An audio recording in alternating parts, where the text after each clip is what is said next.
Right sir, మీరు observe చేసిన కాడికి ఇప్పుడు సురేష్ మండల్ గారు చెప్తున్నటువంటి మాట, సో ఒక దళితుడు సీఎంగా ఒక్క ఏడాది పాటు ఉండలేక అతని మీద అవినీతి ఆరోపణలు వేసి అతన్ని తొలగించినటువంటి ఈ సమాజం అంతో ఇంతో ఏది కాన్స్టిట్యూషనల్ ప్రొటెక్షన్ ఉన్న గ్రూప్ అది, వాళ్ళనే ఓర్చుకోలేనటువంటి ఈ వ్యవస్థ బీసీలను ఓర్చుకుంటుందా? చాలా కష్టం. కానీ బీసీలు చైతన్యవంతమైతే అందరూ కూడా లైన్లో పడతారు. ఇప్పుడు ఏమైంది, 1960లో నీలం సంజీవ్ రెడ్డి గారిని ఆల్ ఇండియా కాంగ్రెస్ కమిటీ ప్రెసిడెంట్గా చేశారు. ఆల్ ఇండియా కాంగ్రెస్ కమిటీ ప్రెసిడెంట్గా 1960లో చేయాల్సి వచ్చింది. చేసినప్పుడు ఇక్కడ ఎవరిని పెట్టాలి చీఫ్ మినిస్టర్గా అనేప్పుడు ఆంధ్రప్రదేశ్లో దామోదరం సంజీవ గారిని పెట్టారు. యాక్చువల్లీ నీలం సంజీవ్ రెడ్డి గారు ఆయన రెడ్డి వర్గానికి సంబంధించిన వ్యక్తిని పేరు సూచించారు. కానీ all India Congress committee Indira Gandhi అంటే అప్పుడు జవహర్లాల్ నెహ్రూ గారు ఉన్నారు. సో వాళ్ళు ఒప్పుకోకుండా సంజీవయ్య గారిని పెట్టారు. సో సంజీవయ్య గారిని పెట్టిన తర్వాత ఈయన నీలం సంజీవ్ రెడ్డి గారి టర్మ్ అయిపోయింది. మళ్ళీ ఆయన వెనక్కి వచ్చాడు. మళ్ళీ ఆయనను చీఫ్ మినిస్టర్ చేయాలి కాబట్టి ఈయన మీద ఒక అవినీతి ముద్ర వేసేసి దాని మీద ఎంక్వైరీ చేసినారు. పాపం ఆయన అంత నీతి నిజాయితీకి నిదర్శనం ఇంకొకరు దొరకరు. అట్లాంటి వ్యక్తిని కూడా పక్కన పెట్టి మళ్ళీ నీలం సంజీవ్ రెడ్డి కావాలి. అయిన తర్వాత మళ్ళీ ఆయన పోయినాడు 67లో. ఆయన Kurnool bus transport operators issue మీద ఇష్యూ జరిగింది.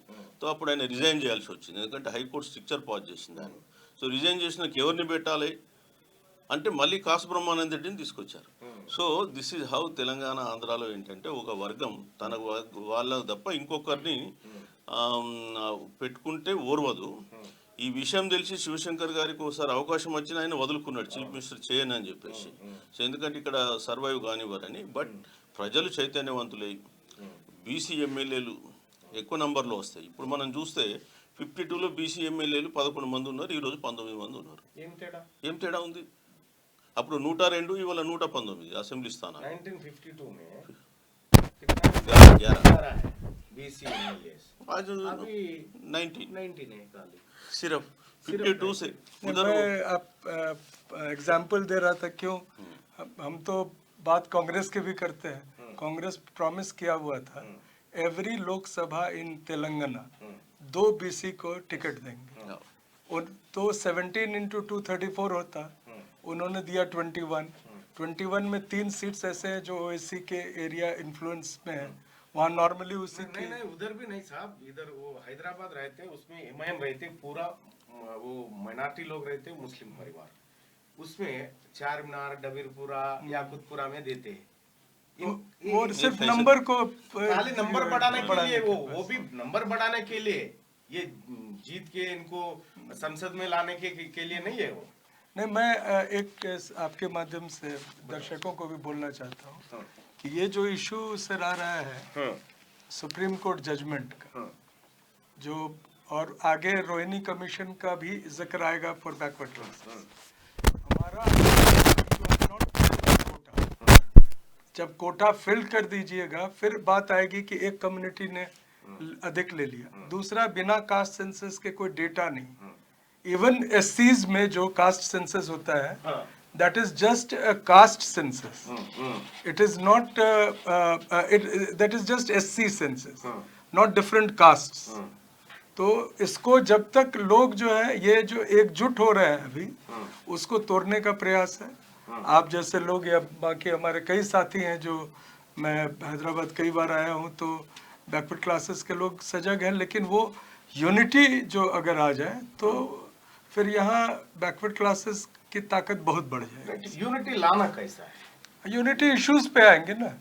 कैसा, क्या क्या मुद्दा उठाना पड़ेगी? पहला तो कास्ट सेंसस पहला मुद्दा है. दूसरा, हम समझ रहे हैं कि जो मोस्ट इम्पोर्टेंट है वो ये है कि एजुकेशन में जो लोगों पर अटैक हो रहा है. देखिए, बिना एजुकेशन का कोई कम्युनिटी आगे नहीं बढ़ता है. दलित कम्युनिटी को कुछ नहीं था तो वो एजुकेशन में गए, जो भी दलित के कास्ट एजुकेशन में गए वो अधिक राइज किए, जो नहीं गए कम राइज किए विद इन दलित्स. तो ओबीसीज को भी अब वो उनको जमीन थोड़ा है, कहीं पे उनको गाय है, भैंस है, तो वो पढ़ाई नहीं करते. और सबसे बड़ी बात मैं बता दूं और ऑडियंस को भी जानना चाहिए, गवर्नमेंट फंडेड एजुकेशन को ये सरकार समाप्त कर रही है यस और उससे क्या होगा कि आपके बच्चे पढ़ नहीं पाएंगे। वी आर नॉट प्रिविलेज्ड, हम लोग को बहुत पैसा नहीं है, तो प्राइवेट यूनिवर्सिटीज में फीस मैटर करती है। और वेरी इंपॉर्टेंट थिंग बता रहा हूँ, I have a programme with you only in Hyderabad University, student should know कि फीस दिल्ली यूनिवर्सिटी में annual there are 80 colleges in University of Delhi. Normal fees is 13,000 per annum, यानी लगभग 1,000 पर मंथ। इसको Hindu college ने बढ़ा के 84,000 किया है। एक दौलत राम का, ये सब फंडेड है, 90% फंड्स, 95% कम फ्रॉम यूजीसी और 5% फ्रॉम द ट्रस्ट। तो every salary is paid by UGC government. तो वो क्या कर रहे हैं, government is saying we will not fund you. तो जेएनयू ने अनाउंस किया कि हम अपने प्रॉपर्टीज को बेचेंगे। किसको बेचेंगे, तो अडानी खरीद लेगा। अब जेएनयू में कौन लोग निकल के, अभी जो फाइनेंस मिनिस्टर है Sitharaman, she is from JNU. There are many, JNU is anyway the one of the best universities. आप वो बेच रहे हैं तो आपके बच्चे कहाँ जाएंगे? उसका एडमिशन पॉलिसी ऐसा है, आपके आंध्रा के भी, तेलंगाना के भी जो अंडर प्रिविलेज्ड बच्चे हैं वो वहां से पास करके बड़े बड़े अफसर्स बने, लेकिन अब वो नहीं बन पाएंगे।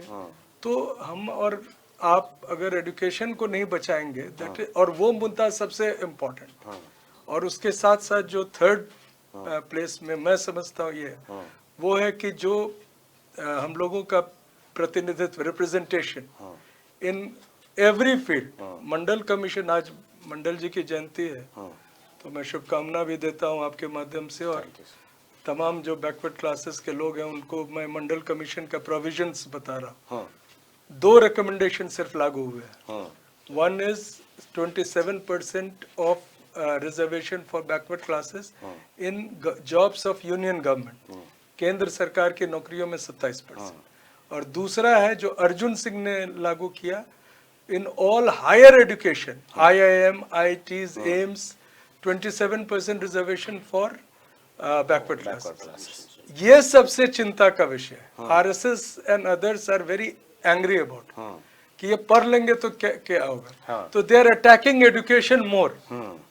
ऑफिसर्स को तो कुछ को, सर तो IAS अफसर रहे हैं, पता है कोई बिक जा सकता है, लेकिन एडुकेटेड जब बड़ी संख्या में लोग आने लगेंगे तो वो ये जो इसके अलावे जो रिकमेंडेशंस है, every government contract 27% should go to OBCs। Every outsourced जो प्राइवेट कर रहे हैं उसमें भी 27% for OBCs and 22.5 for SC STs। ये मंडल कमीशन के रिकमेंडेशंस। लैंड क्वेश्चन को, लैंड एक ही आदमी के, खुद BP मंडल बड़े जमींदार थे, बट द रिकमेंडेशन सेज कि the land should be equitably divided. तो अगर किसी के पास बहुत है तो वो है। उसके अलावे भी जितने सारे जो नए नए एवेन्यूज हो रहे हैं उसमें बैकवर्ड क्लासेस को जगह मिलनी चाहिए। सो ये सारी चीज हो जाएंगे तो बैकवर्ड क्लासेस के लिए हम और आपकी जरूरत भी नहीं पड़ेगी, दे विल राइज। बट आप बुरा ना माने तो एक बात कहते हैं, जब तक ये पिछले 5 साल तक BP मंडल है कौन पता नहीं है इन लोगों को। BP मंडल है कौन पता नहीं है हमारा OBC परिवार को। तो क्या हुआ, ये तेलंगाना आंध्रा में 1972 से रिजर्वेशन है स्टेट गवर्नमेंट में, सेंट्रल गवर्नमेंट में नहीं है। सो सेंट्रल गवर्नमेंट में 93 से इम्प्लीमेंट कर रहा है ये OBC रिजर्वेशंस। सो इसलिए मंडल का इधर इतना पॉपुलरिटी नहीं करे। क्यों बोले तो OBC में पढ़ना लिखना बोले तो बहुत बड़ा मुश्किल का काम समझते। They don't neither read nor write. That is the problem with the OBC community. Now we have to develop such kind of consciousness among the OBC, but now you will see most of the district headquarters they are having mandal statues now.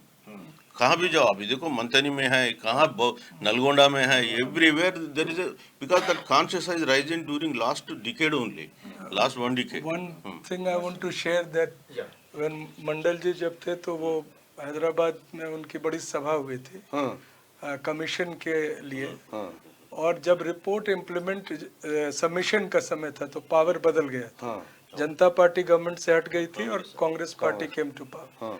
P. Shiv Shankar had a great role. Yes, Punjala Shivshankar. P. Shiv Shankar Sahab had supported Mandalji. So and Mandalji was very close to people in Andhra.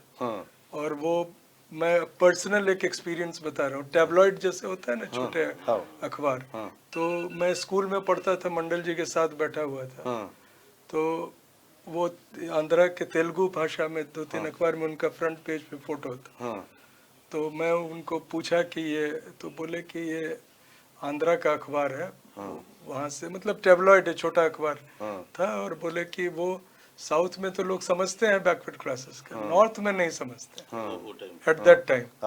अब तो north में भी समझ रहे हैं, लेकिन unity बहुत बड़ा question.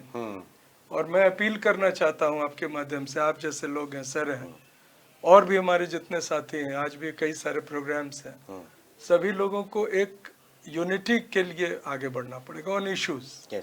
And even if you are getting a place or he is getting, we should not be very sad about it.